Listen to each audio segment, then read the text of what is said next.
നമുക്കിന്നൊരു അടിപൊളി ബീട്രൂട്ടിൻ്റെ പായസം ഉണ്ടാക്കിയാലോ. ബീട്രൂട്ട് ചെത്തി വൃത്തിയാക്കി അരിഞ്ഞെടുത്ത് ചെറിയ പീസുകളാക്കി വേവിച്ചെടുക്കുക.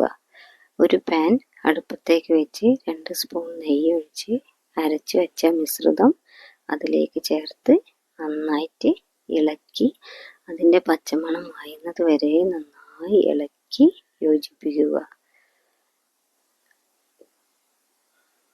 ഇനി അതിലേക്ക് വേവിച്ച് വെച്ച സാബുനരി ഇട്ട് നന്നായിട്ട് ഇളക്കിയെടുക്കുക.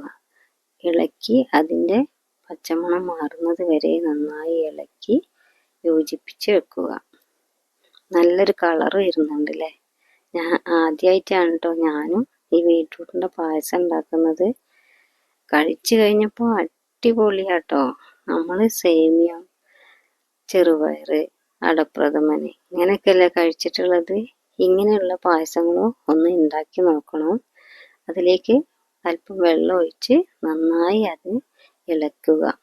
ഇളക്കിയതിന് ശേഷം വെല്ലം ഉരുക്കി അതിലേക്ക് പാർന്ന് നന്നായിട്ടൊന്ന് ഇളക്കുക. വെല്ലം ചേർക്കുക, പഞ്ചസാരയും ചേർക്കുക കേട്ടോ. നിങ്ങളെ ഇഷ്ടം പോലെ ചേർക്കാവുന്നതാണ്. ഇനി നല്ല ഇളക്കിയതിന് ശേഷം അതിലേക്ക് അല്പം ഉപ്പ് ചേർക്കണം. ഉപ്പ് ചേർക്കുന്നതിന് മധുരം ബാലൻസ് ചെയ്യാൻ വേണ്ടിയിട്ടാണ് ഉപ്പ് ചേർക്കുന്നത്.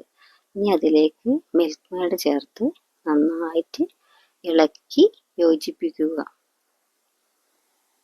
അത് ഇളക്കി യോജിപ്പിച്ചതിന് ശേഷം അതിലേക്ക് തേങ്ങാപ്പാൽ ചേർത്ത് ഇളക്കുക. തേങ്ങാപ്പാൽ ചേർത്ത് കഴിഞ്ഞാൽ പിന്നെ അധികം തിളയ്ക്കാൻ അനുവദിക്കരുത്. സ്റ്റൗ ഓഫ് ചെയ്യുക. ഇനി അതിലേക്ക് ഏലക്കായ് പൊടിച്ച് ചേർക്കുക. അല്പം ചുക്ക് പൊടിയും ചേർത്ത് നന്നായിട്ട് ഇളക്കുക.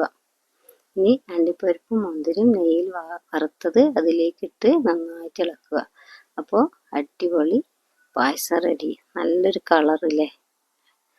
കുടിക്കാനോ അതിലേറെ സൂപ്പറാട്ടോ.